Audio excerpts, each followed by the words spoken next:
Power to the truth. This is Margo. This is Tuesday, December 25th, 2018, 5:34 p.m. Pacific Time, United States of America, and it's Christmas Day. So tonight I'm going to do my earthquake update and go over a couple of other things and just go from there. And first of all, I've got one day, or the last 24 hours, all magnitudes pulled up on USGS, and we see that the earthquakes have really gone down. In fact, it just went down another one just now. They're only showing 203 earthquakes worldwide in the last 24 hours. And when I did the show yesterday, it was showing 330. So I think people took Christmas Day off. People who might be causing earthquakes, beaming or doing whatever that could be causing some of this extra movement. I think this is my hypothesis, that they took Christmas Day off, and let's see if we have an uptick in earthquake activity starting around midnight. So we'll see when I do my report tomorrow. So I'm going to start with a comment that was left under my video from last night, and this comes in from a new listener, and his name is Troy Turton. And he says, I wish the USGS would put the plate lines on the map. They used to show where earthquakes have struck, because I was thinking that maybe the semi-small but still over 6.4 that hit out in the ocean many miles northeast of Tonga, with Tonga being southeast of Fiji, event page. And so let's go to that. So he's referring to this earthquake, and all when you click on the event page and you zoom in, it's first of all, the colors are pretty washed out. It's kind of hard to see, but this is the Pacific Ocean. This is Australia. And the gold star is where the earthquake was. And what he's saying is that the plate lines are not, the tectonic plate lines are not on this map. And yeah, it would be helpful, but it is on this map where all of them are listed. So that's what he's referring to. So okay, on December 23rd, 2018 at 23:08 UTC hours, around 6:08 p.m. my time in New Jersey, may have triggered baby Krakatoa to start erupting again, and the combination of those two, jolting and up erupting, may have caused the undersea collapse they figure had to have triggered the tsunami that hit Indonesia. And once again, connecting my first post I made to a video of yours the other day that you liked, Margo, I wonder how HAARP may have played into all of this happening, since some people have been thinking some of the beachings of mammals may be connected to HAARP sounds at high or low frequencies being tested underwater. And he goes on. This is a really good post. He's very knowledgeable. He's done his own research and his own studies and has his own theories on this. And I like this when people come with their own background and their own research. Then we can have interesting discussions. He goes on. What if they are starting to get so good at controlling this HAARP, as it seems to me has been happening over the decades, ever since what I thought was a HAARP-enhanced hurricane, Katrina, with another one that caused massive damage where I live in New Jersey, being the superstorm, or aptly also nicknamed the Frankenstorm, Sandy. Why would they call it Frankenstorm unless it was man-made, or at least man-enhanced, to bang that massive left-hand turn it did right into New York and New Jersey? I mean, I've been amateurishly studying both weather, bad storms anyway, tornadoes, hurricanes, blizzards, and the like, which took my attention away from earthquakes and volcanoes in 2013 when the massive tornado hit Moore, Oklahoma. For what was the fourth time that town had been hit since only 1999. Then the El Reno one that killed the 3 tornado chaser scientists because I think they were getting too close to figuring out answers someone didn't want them to know. That also banged a super unusual turn and caught these highly experienced chasers / scientists off guard. But yeah, before that I was tracking every earthquake and volcano that erupted for a few years, and I was planning on buying one of those full-sized maps to cover my wall to start sticking different colored pins in for every quake, so I could start trying to see if I could figure out any pattern if there was one, to possibly connect this earthquake to that eruption to that earthquake, and so on and so on. By watching plate movements, seeing which one tightened up because of this quake or eruption. But now, since big tornadoes have once again died down for now, I mean East Coast and even Canada had more tornadoes than Oklahoma at one point this year.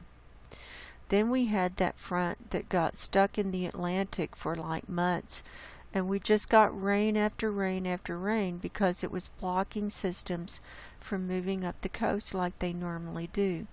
I mean, all these things going on over such a relatively short period of time, and one after the other. I know there is climate change happening, but is that climate change actually being enhanced, played with by man, and maybe even created by man in the first place? Not so much from CO2, but man screwing with the atmosphere using HAARP. Using HAARP to cause quakes or make quakes that were bigger than they would have been.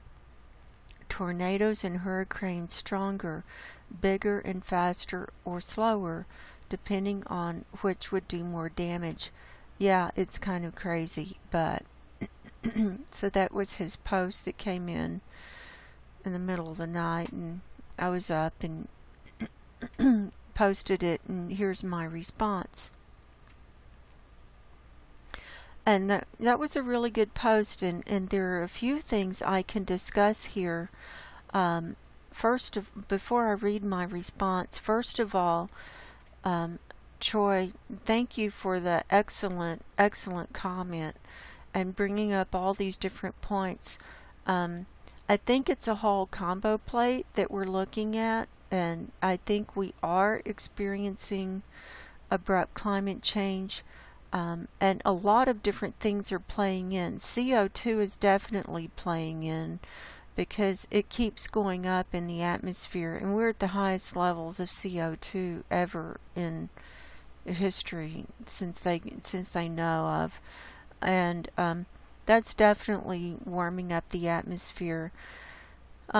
We've got methane being released exponentially around the world.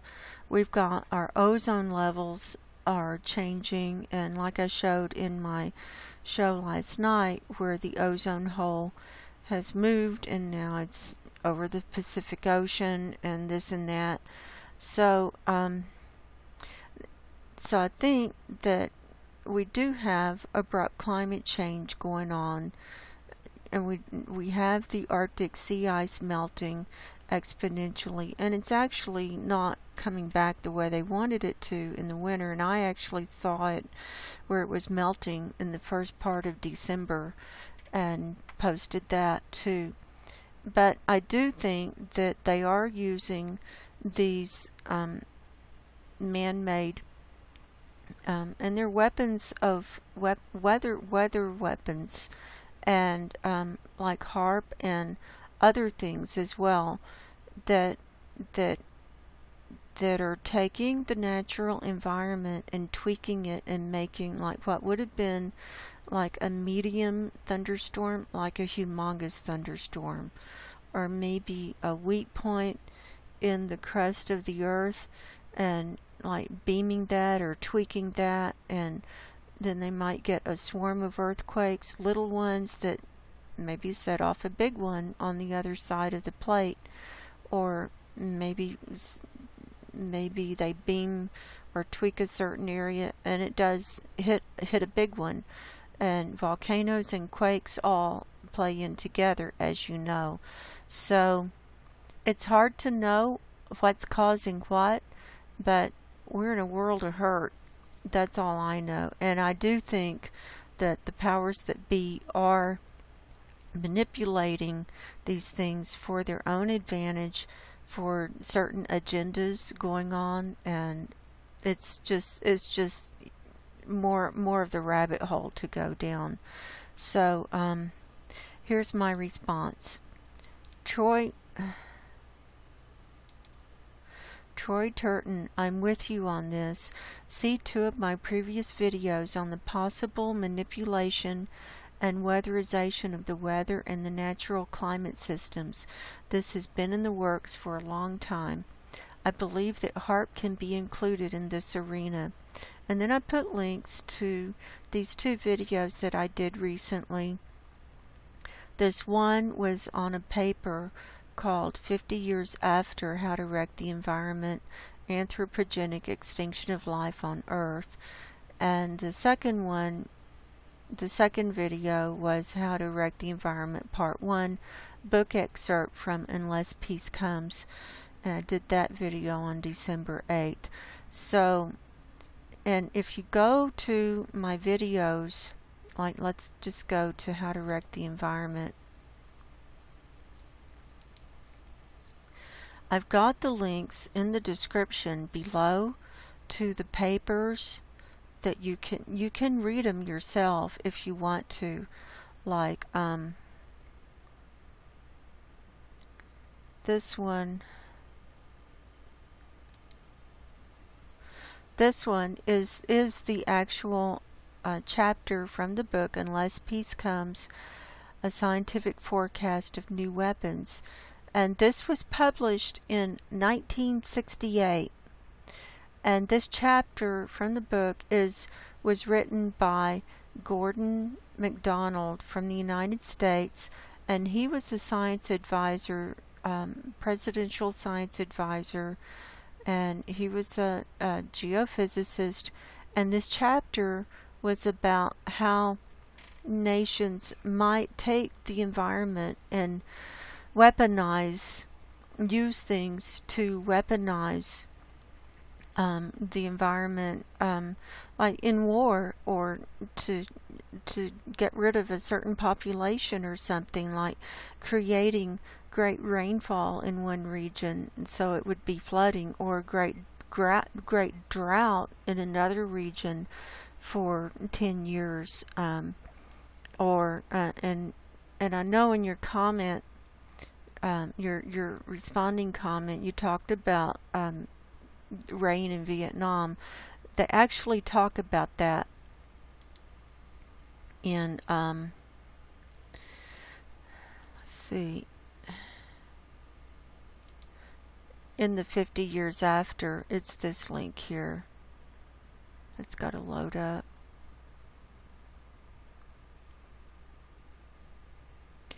I just cleaned out all my cookies today, so I don't know why that's not loading.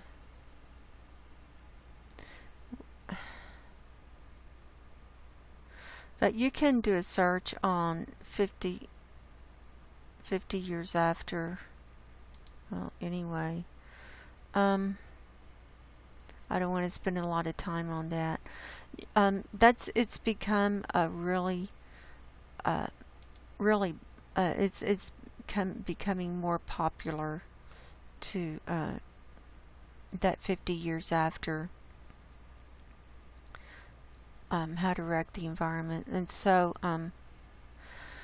Troy responded and he said, Margo's Healing Corner, thanks, I'll check out both videos. I just know I heard comments about how we America created rain in Vietnam to slow down the enemy and make them easier targets.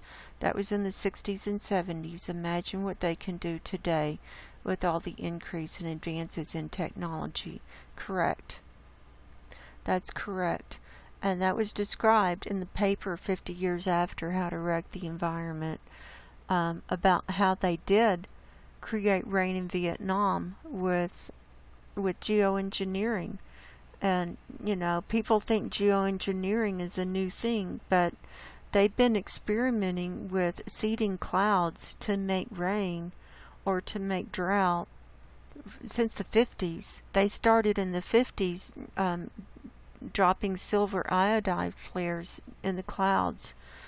And so this is nothing new. This is nothing new. This has been in the works. And in fact, Gordon MacDonald warned Congress and all these different people about, all these different officials about the dangers of global warming and abrupt climate change and the CO2 problem, and warned about messing with the environment because he could see how it would go bad.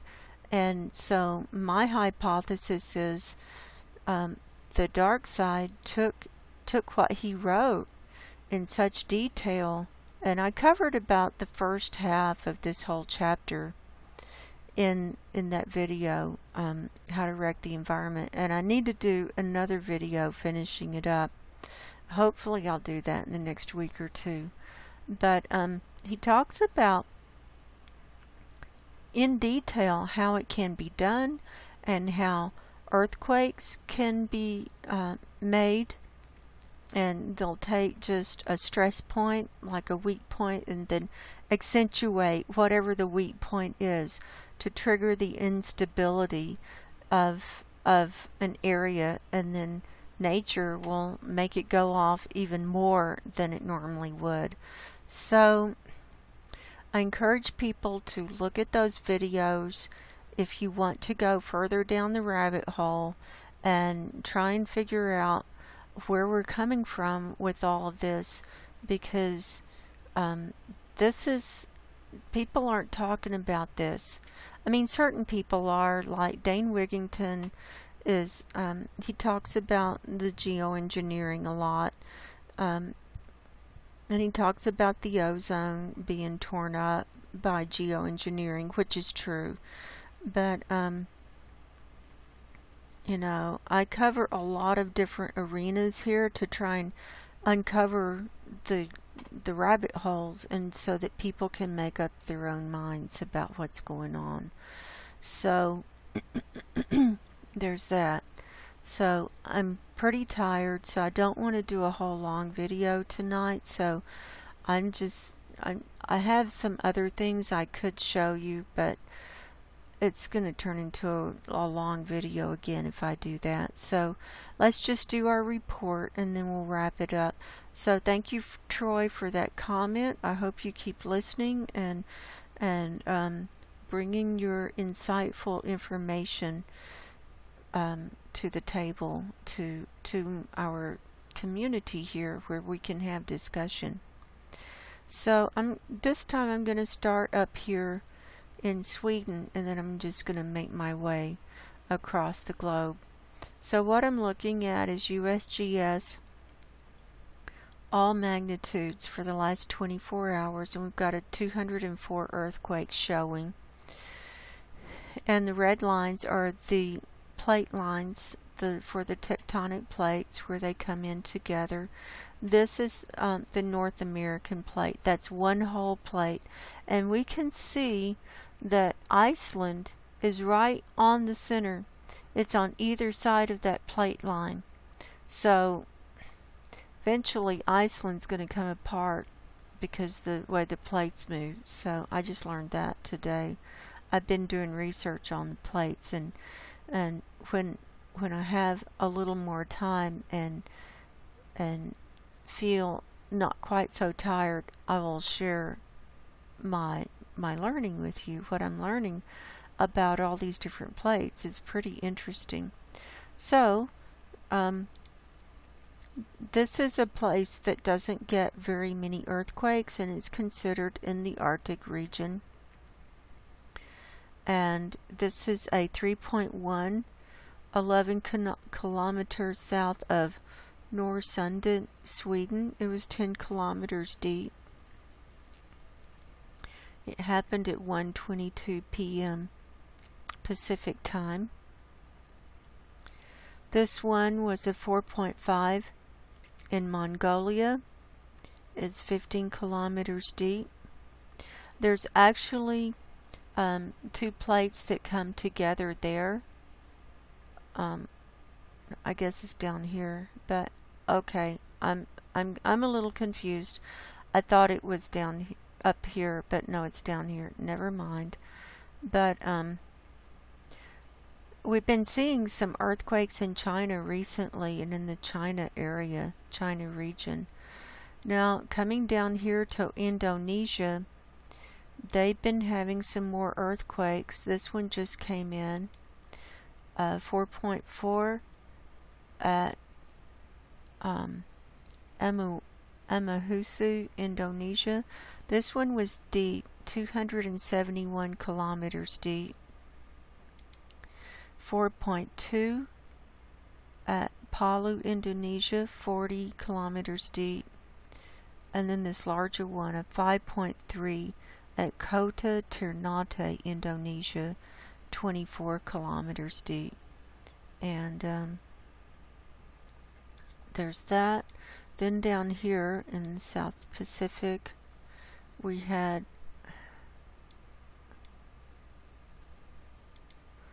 a 5.0 south-southeast of Raoul Island, New Zealand. So let's zoom in on that and see. It's actually, here are the Kermadec Islands, and it's actually in the ocean here, and it was quite a ways from the northern island of New Zealand. But it was right on that red line on the western Pacific edge. See, right there. And then we'll work our way up here. Here's this one in Taiwan. This was on land. This was a 4.4. It was 5.3 kilometers deep. Then Japan has had some in the ocean, some more in the ocean. They had some yesterday. We've got 4.6, 8.8 kilometers deep, and a 5.0, 10 kilometers deep out here in the ocean, right on the red line. A little ways out from mainland Japan. And then let's look up here in off the coast of Russia, Kamchatka. This is Kamchatka, and this is the Aleutian Islands. They've had two, so that's calmed down. This is where they had that big 7.3 a few days ago. They've had a 4.1 and a 4.5, and shallow ones right there. So let's come on around. We've had these two in the Aleutian Islands.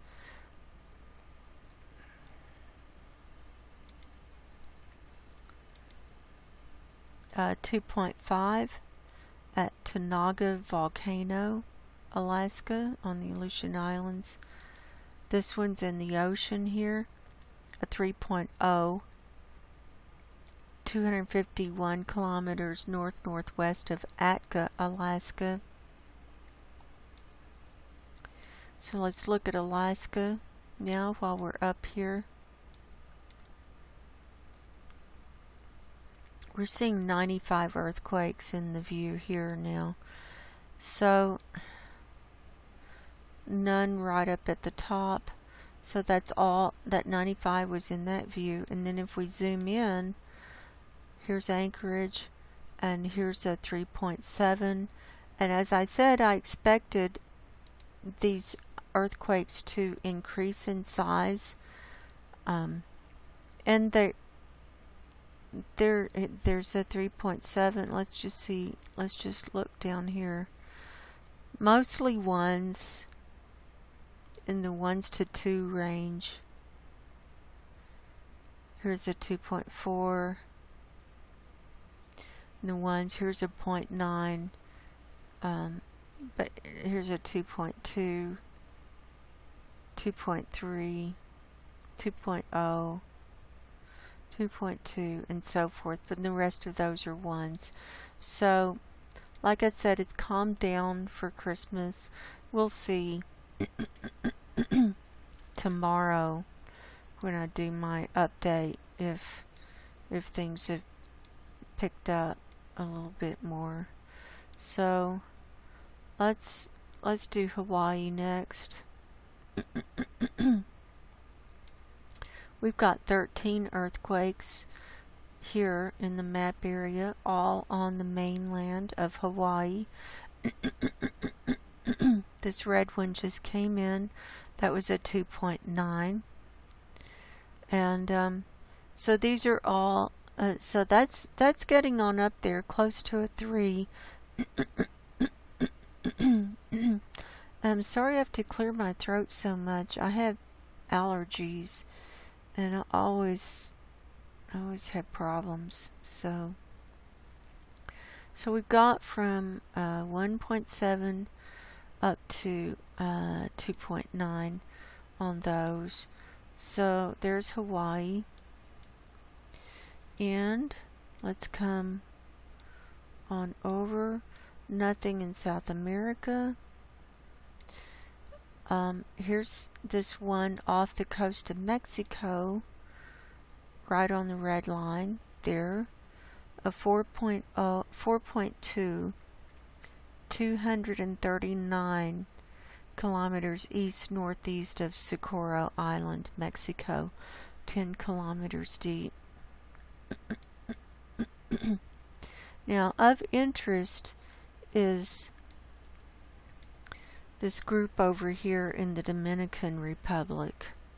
They've got 20 earthquakes here today. That's more than the last few days. And they've had some larger ones. Here's a 3.6, 106 kilometers deep. Oh, and another thing of interest, the Bermuda Triangle is right up here. It runs right down through this area and kind of up and over. So so the northern, like north of Dominican Republic and up is the Bermuda Triangle. Just in case you wanted to know where that was. I didn't know where that was, so I'm learning all of this. So let's see. We had the 3.6 at Boca de Yuma, Dominican Republic. 4.6 in Puerto Rico. See, in the blue dot was actually off the coast. Here's Puerto Rico here. So that was 67 kilometers deep, 98 kilometers northwest of San Antonio, Puerto Rico. Then you're so that was the biggest one, and then the last one that came in was a 3.3. So we're seeing an uptick in the size of the earthquakes here in the numbers, and notice that this is on another red line. So there is a Caribbean plate, tectonic plate, right here in between the North Atlantic, I think it's in the North Atlantic plate and the Pacific plate over here. So that's the Caribbean plate. And I don't remember the name of this plate, but I will show you something that's pretty interesting. I've got a map of the plates here off of a website that I found that talks about the plates, and it also talks about underwater plumes, heat vents underwater. So I will present that in the near future. And it shows the movement of the plates. They all move in different directions, and so if they move in opposite directions, then they can either go apart, or they can go together, or they can merge, or they can kind of grind at each other. So where one will go under the other. So here's the North American plate, and Greenland, all of Greenland is included in the North American plate, and parts of Russia, this part of Russia. So this Kamchatka Peninsula is actually part of the North American plate. So I didn't know that. So I found that interesting. Okay. So see, you get a geography lesson with me too. Now, we've got a 3.7 at Cimarron, New Mexico. That happened this afternoon at 4:25 p.m. 5 kilometers deep. We've got a lone little earthquake up here at Townsend, Montana, 1.7, minus 2.6 kilometers deep. So that was up inside a mountain. And what that shows is magma movement. That could be an old volcano, and the magma is moving up in there. So there's that. Now let's hit Nevada. The biggest one in Nevada today is this 2.3 at Lovelock. I'm telling you, Lovelock is literally out in the middle of nowhere. There's a prison out there. That's its claim to fame. It's mining country out there too. But I've driven out into Lovelock. Oh, and the Lovelock Caves, that's its claim to fame too. They found a giant skeleton out in Lovelock Cave. I can't remember when. It was like 13 feet tall. It was red-haired, and they found it in Lovelock Cave and had it in the museum, and then the FBI came and took it. So that's another thing.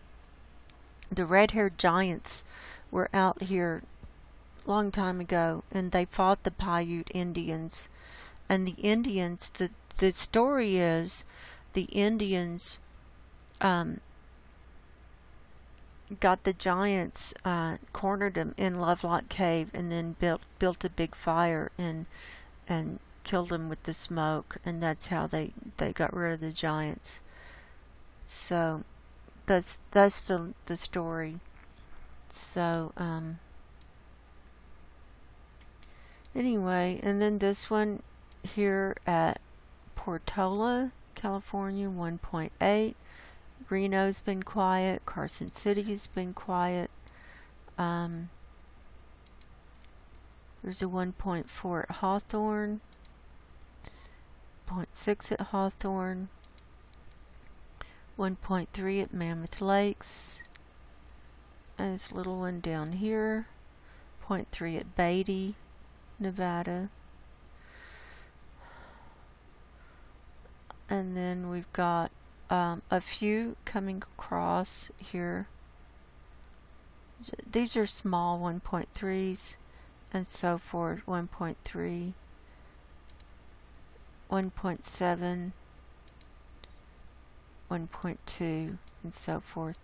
Let's look down here in Southern California at our swarms and see how many we've got today. We've got 40. That's a pretty good number. Here's the Salton Lake, Salton Sea over here. 40 in this view here, including some little outlying ones. But let's zoom in on this cluster here by the Kauai Valley and Kauai Indian Reservation. 29. Still small. Under ones and up to like 1.4 it looks like. There's a 2. There's a 2.1. That's the biggest one, it looks like. Yeah. So they're still clustering down there. See if there's anything down in Mexico. Here's one. It looks like this one came in after I started the report. 3.3 was off the coast of Mexico here. El Salzal, Baja, Mexico at 2100 hours.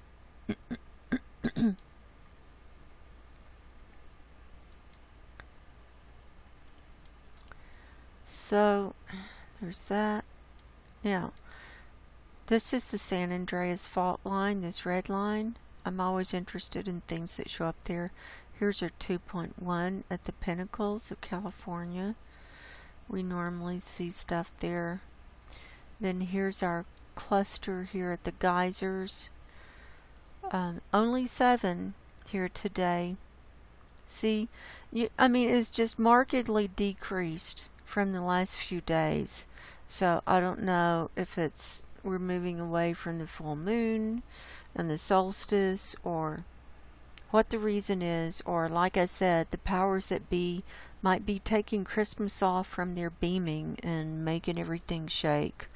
So these are small, from in the ones and 0 under range. So all's quiet over here. Nothing up here in Northwest US, nothing up in Canada, and that's it.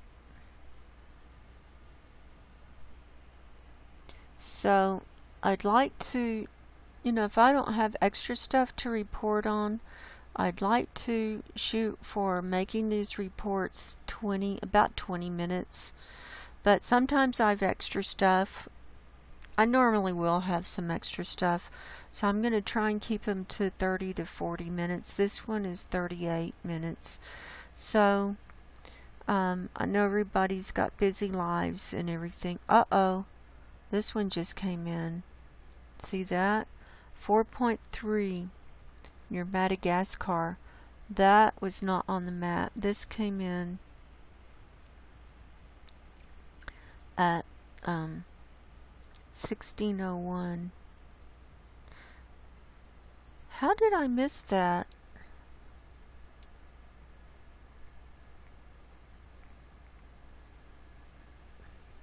So that was on the map when I started. I sure didn't see it before I started. Anyway, okay, let's just zoom in and look at that.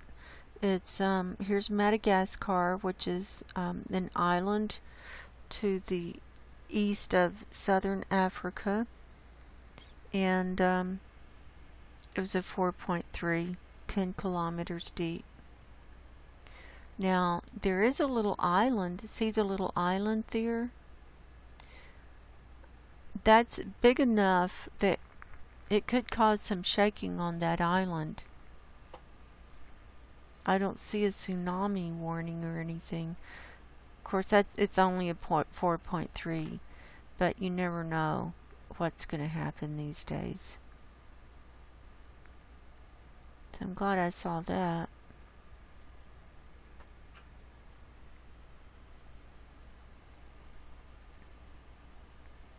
So I'll go ahead and wrap this up for now.